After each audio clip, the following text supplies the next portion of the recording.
क्या आपको पता है कि चंद्रवली कौन थी?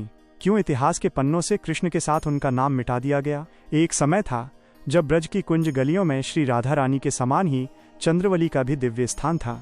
वे केवल एक गोपी नहीं बल्कि साक्षात भगवान श्री कृष्ण की आह्लादिनी शक्ति का ही एक रूप थीं। पर आज प्रश्न यह उठता है कि जिस चंद्रवली को कृष्ण उतना ही प्रेम करते थे जितना राधा को, उन्हें आज कोई क्यों नहीं जानता? क्यों उनकी गाथाओं को समय की धूल ने ढक दिया? गोपियों के दो विशाल दल हुआ करते थे। एक दल की स्वामिनी स्वयं श्री राधा थीं और दूसरे दल की विजय पताका श्री चंद्रवली के हाथों में थी। दोनों ही दल कृष्ण को रिझाने और उनकी अनन्य सेवा के लिए तत्पर रहते थे। तो चलिए आज हम प्रारंभ करते हैं माता चंद्रवली के जीवन के उन गूढ़ और अनसुने रहस्यों की यात्रा जिन्हें शायद इतिहास ने भुला दिया। लेकिन वीडियो शुरू करने से पहले चैनल को सब्सक्राइब करें, वीडियो को लाइक करें और कमेंट में जरूर लिखें राधे राधे। तो चलिए वीडियो को शुरू करते हैं। श्री चंद्रवली महिमा, दिव्य प्रेम और समर्पण का अनुपम आख्यान, स्वरूप और तात्विक परिचय। ब्रज की दिव्य निकुंज लीलाओं में श्री चंद्रवली जी का स्थान अत्यंत महत्वपूर्ण है। वे केवल एक गोपी नहीं अपितु भगवान श्री कृष्ण की आह्लादिनी शक्ति का ही एक विशिष्ट स्वरूप हैं। जहां श्री राधा महाभाव का केंद्र हैं, वहीं चंद्रवली जी उस भाव की एक ऐसी सरिता हैं जो अत्यंत शांत, सौम्य और मर्यादापूर्ण है। भक्ति मार्ग में उन्हें राधा जी की प्रतिपक्ष सखी कहा जाता है, किंतु ये विरोध सांसारिक ईर्ष्या नहीं अपितु कृष्ण को प्रसन्न करने की एक दिव्य प्रतिस्पर्धा है। 2. कुल, वंश और प्राकट्य। पौराणिक आख्यानों के अनुसार श्री चंद्रवली जी का जन्म ब्रज के एक प्रतिष्ठित गोप कुल में हुआ था। इनके पिता का नाम श्री चंद्रभानु है, जो श्री वृषभानु जी श्री राधा के पिता के सहोदर या अत्यंत निकट संबंधी माने जाते हैं।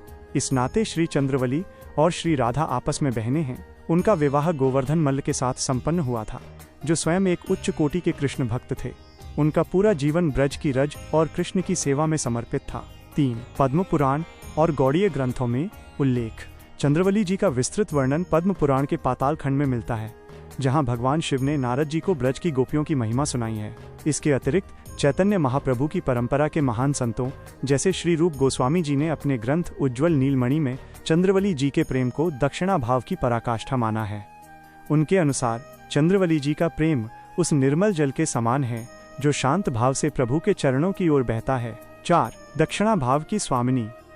भक्ति शास्त्र में नायिकाओं के दो मुख्य स्वभाव बताए गए हैं, वामा और दक्षिणा। श्री राधा जी वामा भाव की प्रधानता रखती हैं, जो कृष्ण पर अधिकार जताती हैं, जबकि श्री चंद्रवली जी दक्षिणा भाव की स्वामिनी हैं। इसका अर्थ है कि वे कृष्ण की हर बात को शिरोधार्य करती हैं।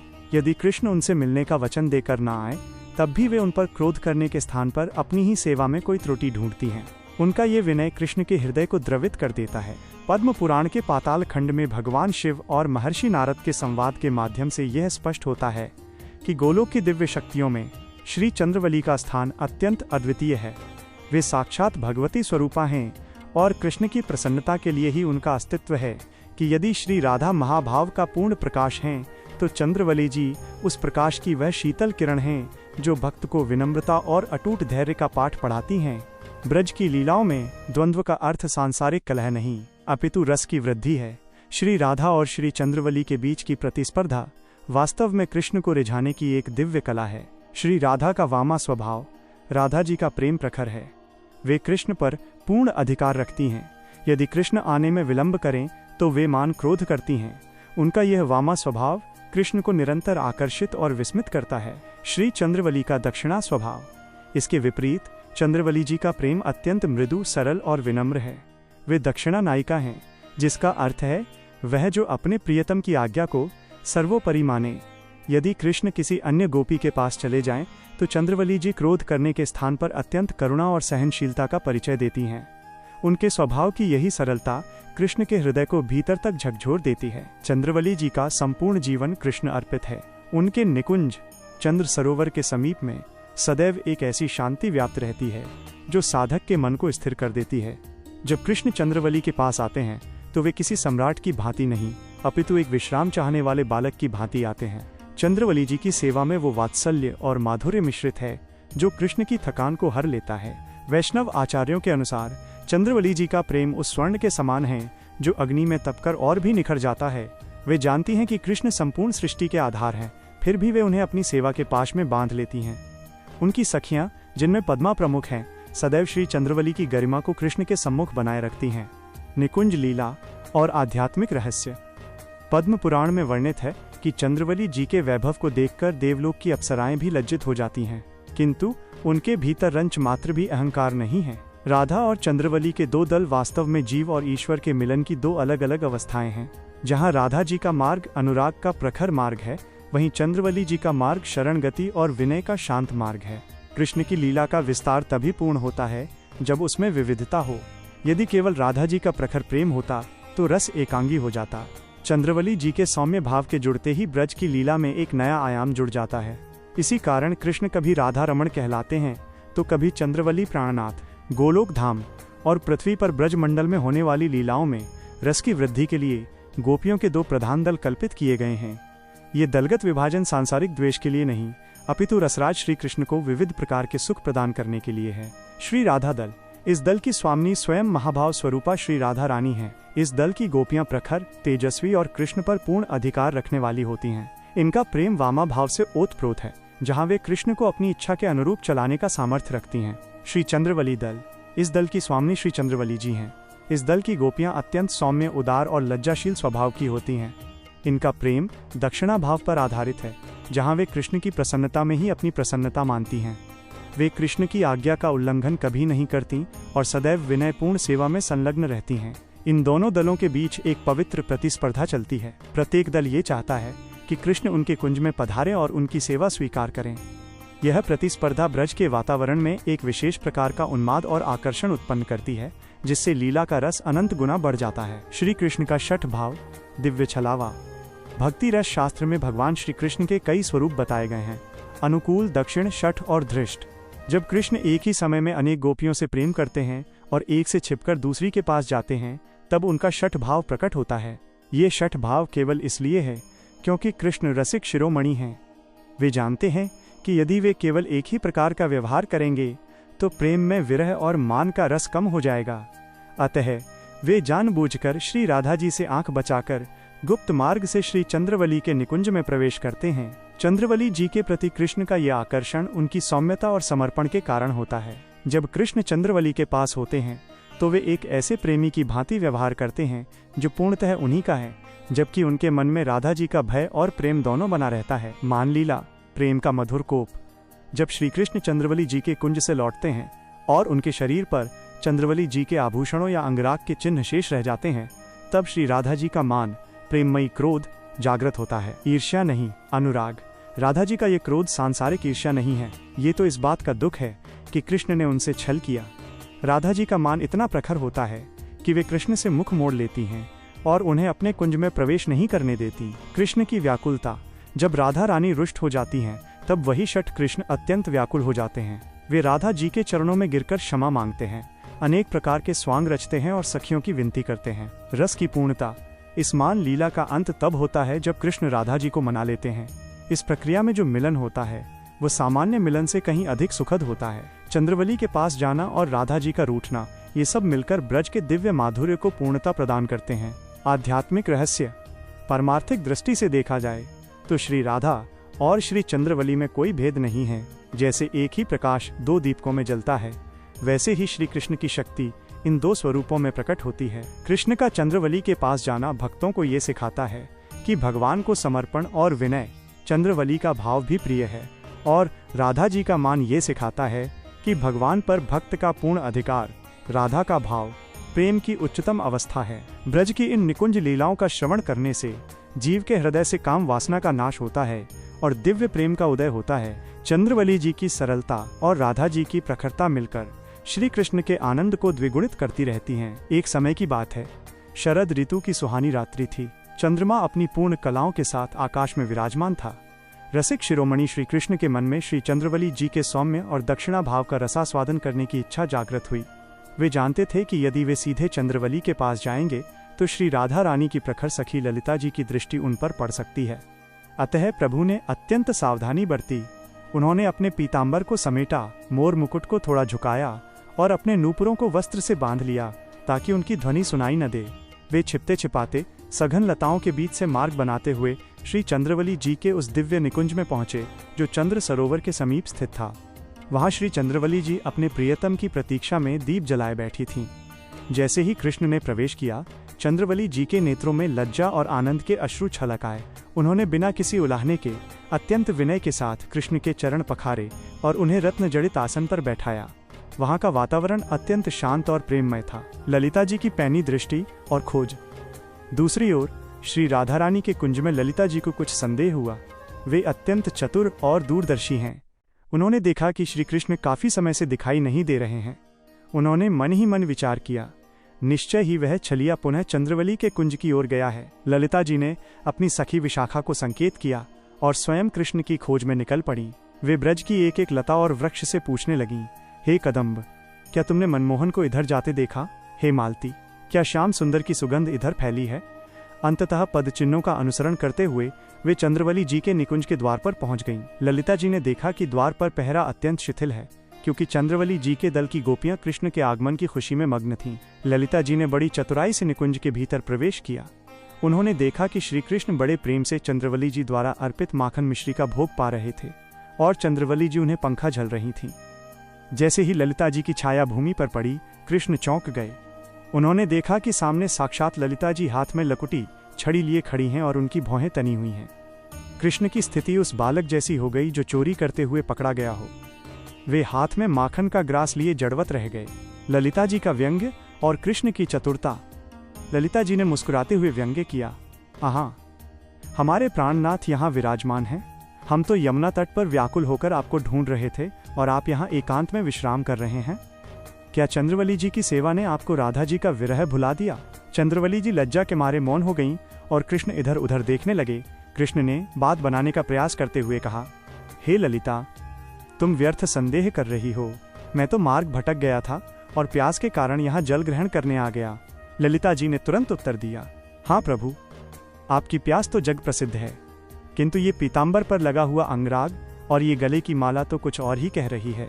ललिता जी की वाक्पटुता के आगे कृष्ण निरुत्तर हो गए। लीला का मधुर अंत और आध्यात्मिक बोध। ललिता जी ने तब कृष्ण का हाथ पकड़ा और उन्हें राधा जी के कुंज की ओर चलने के लिए विवश किया। चंद्रवली जी ने बड़े ही सौम्य भाव से कृष्ण को विदा किया। उनके मन में ललिता जी के प्रति कोई द्वेष नहीं था, बल्कि वे कृष्ण के सुख में ही सुखी थीं। जब कृष्ण राधा जी के सम्मुख पहुंचे तो ललिता जी ने सारा वृत्तांत सुनाया। इसके बाद जो मान लीला हुई उसने ब्रज के रस को अनंत गुना बढ़ा दिया। तात्पर्य, यह प्रसंग हमें सिखाता है कि भगवान कृष्ण अपने भक्तों के प्रेम के इतने वशीभूत हैं कि वे उनके लिए चोर और शठ बनने को भी तैयार रहते हैं। ललिता जी का यह प्रखर भाव और चंद्रवली जी का समर्पण भाव दोनों ही कृष्ण को प्रिय हैं। यह लीला केवल मनोरंजन नहीं, बल्कि जीवात्मा और परमात्मा के बीच के उस मधुर संबंध का चित्रण है जहां भगवान स्वयं भक्त के प्रेम के जाल में बंध जाते हैं। श्री चंद्रवली जी के निकुंज की ये गुप्त लीला आज भी रसिक संतों के हृदय को आनंदित करती है। ये भक्त की विजय और भगवान की हार का अनुपम उदाहरण है। श्री चंद्र सरोवर और चंद्रवली जी का दार्शनिक वैभव। चंद्र सरोवर, दिव्य रास और चंद्रवली जी का तपोवन। ब्रजभूमि के हृदय स्थल गोवर्धन की तलहटी में स्थित चंद्र सरोवर केवल एक जलाशय नहीं, अपितु श्री कृष्ण और श्री चंद्रवली जी के अटूट प्रेम का जीवंत साक्ष्य है। इस पवित्र स्थान की महिमा अनंत है, जिसका श्रवण मात्र भक्त के हृदय में भक्ति का संचार कर देता है। महारास का केंद्र। पौराणिक मान्यताओं के अनुसार भगवान श्री कृष्ण ने जब अपनी वंशी की मधुर तान छेड़ी, तब शरद पूर्णिमा की उस धवल चांदनी में गोपियां सुध-बुध खोकर दौड़ी चली आईं। चंद्र सरोवर वो स्थान है जहां श्री कृष्ण ने विशेष रूप से श्री चंद्रवली जी और उनके दल की गोपियों के साथ महारास रचाया था। कहा जाता है कि उस रात्रि का सौंदर्य इतना अनुपम था कि आकाश में स्थित चंद्रमा भी अपनी सुध खो बैठा और उसकी गति स्थिर हो गई। वो एक रात्रि ब्रह्मा जी की 6 मास की रात्रि के बराबर लंबी हो गई थी, इसीलिए इस स्थान का नाम चंद्र सरोवर पड़ा। प्राकृतिक और आध्यात्मिक सौंदर्य। चंद्र सरोवर के तट पर स्थित कदम्ब के वृक्ष आज भी उस दिव्य लीला की गवाही देते प्रतीत होते हैं। यहाँ की वायु में आज भी वह दिव्यता अनुभव की जा सकती है जो साधक को अंतर्मुखी कर देती है। यह स्थान महाप्रभु वल्लभाचार्य जी की बैठक और महान भक्त कवि सूरदास जी की साधना स्थली भी रहा है, जिससे इसकी महत्ता और भी बढ़ जाती है। विश्राम और सेवा का भाव।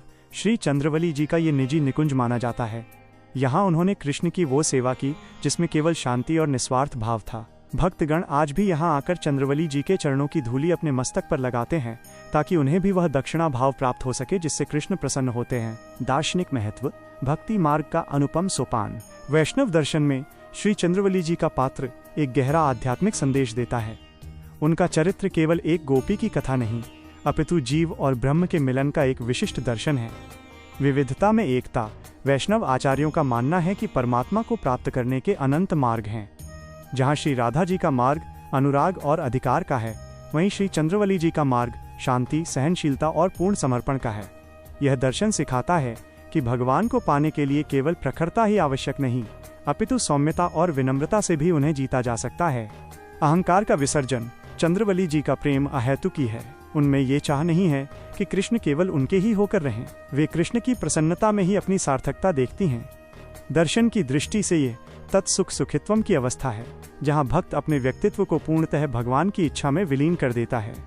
धैर्य की पराकाष्ठा। चंद्रवली जी का पात्र हमें सिखाता है कि प्रतीक्षा भी भक्ति का एक रूप है। जब कृष्ण राधा जी के पास होते हैं, तब चंद्रवली जी ईर्ष्या करने के स्थान पर शांत रहकर उनके आगमन की प्रतीक्षा करती हैं। ये धैर्य ही साधक की सबसे बड़ी पूंजी है। शरणगति का आदर्श। वैष्णव दर्शन में शरणागति के 6 लक्षण बताए गए हैं, जिनमें से अनुकूलस्य संकल्पः, भगवान के अनुकूल संकल्प करना, और कार्पण्य, अत्यंत दीनता, विनम्रता चंद्रवली जी के चरित्र में पूर्णतः दिखाई देते हैं। वे भक्ति की वह शीतल धारा हैं जो संसार की ताप से झुलसे हुए मन को शांति प्रदान करती हैं।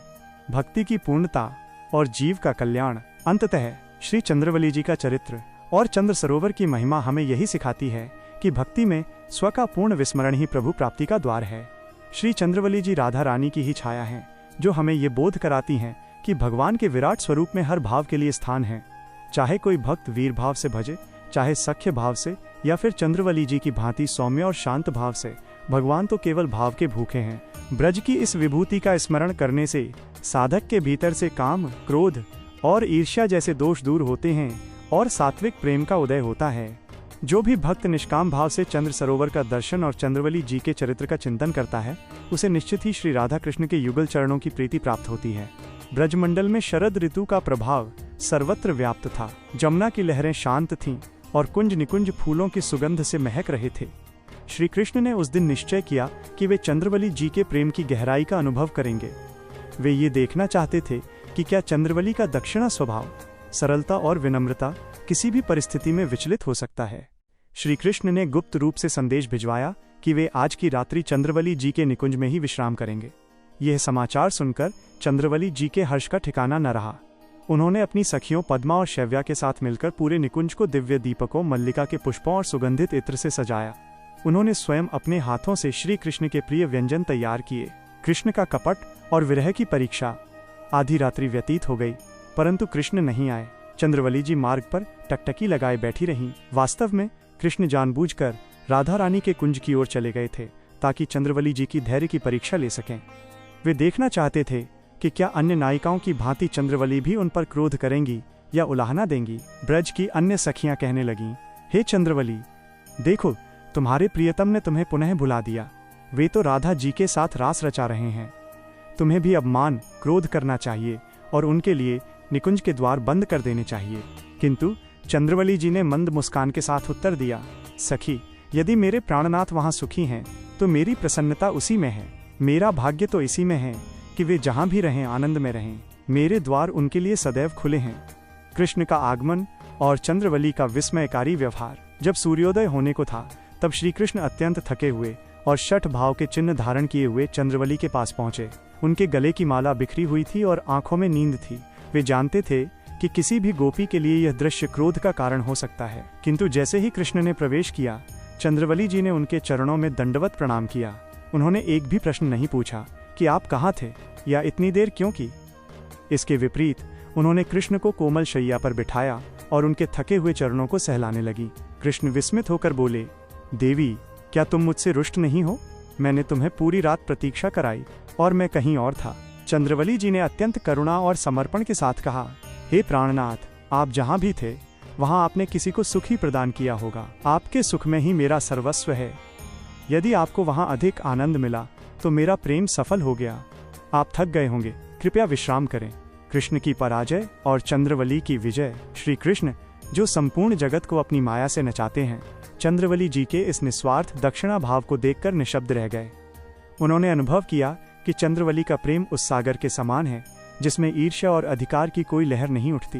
कृष्ण ने गदगद होकर कहा, हे चंद्रवली, तुम्हारा ये दक्षिणा स्वभाव, तुम्हारी ये सरलता और ये अगाध धैर्य मुझे तुम्हारा ऋणी बना देता है। ब्रज में जहाँ राधा का अधिकार मुझे वश में करता है, वहीं तुम्हारा ये त्याग मुझे भीतर से पिघला देता है। सखी और सहेलियां। चंद्रवली जी का अपना एक विशाल सखी समूह है, जिसमें पद्मा और शव्या उनकी मुख्य सखियां हैं। ये सखियां सदैव इस प्रयास में रहती हैं कि कब कृष्ण को उनकी स्वामिनी के निकुंज में लाया जाए। चंद्रवली जी के दल की गोपियां अत्यंत अनुशासित और सेवाभावी मानी जाती हैं। वे कृष्ण की मुरली की तान सुनकर अपनी सुध बुध खो बैठती हैं, किंतु अपनी मर्यादा का परित्याग कभी नहीं करती। चंद्रवली जी का चरित्र हमें सिखाता है कि भक्ति में अहंकार का कोई स्थान नहीं है।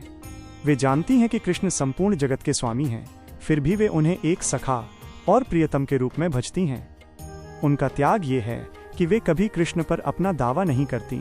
उनका एकमात्र लक्ष्य तत्सुख सुखित्वम, अपने प्रियतम के सुख में ही अपना सुख मानना है। उपासकों के लिए प्रेरणा, जो साधक शांत भाव और दास्य सख्य मिश्रित भाव से कृष्ण की आराधना करना चाहते हैं, उनके लिए श्री चंद्रवली जी आदर्श हैं। वे ब्रज की वह विभूति हैं जिन्होंने मौन रहकर अपनी प्रेम साधना को पूर्ण किया। उनके चरणों की वंदना किए बिना ब्रज रस की प्राप्ति असंभव मानी जाती है। श्री चंद्रवली जी ब्रज की अष्ट सखियों के समान ही पूजनीय और वंदनीय हैं। उनका जीवन कृष्ण प्रेम की वह ज्योति है जो अत्यंत सौम्यता से जलती है और भक्तों के हृदय को शीतलता प्रदान करती है। यदि इस प्रस्तुति ने आपके हृदय को स्पर्श किया है तो सनातन धर्म के इस ज्ञान को जन जन तक पहुंचाने के हमारे संकल्प में सहयोग करें। इस QR कोड के माध्यम से गुप्त दान कर इस भक्ति प्रसार यज्ञ में हमारे सहभागी बने।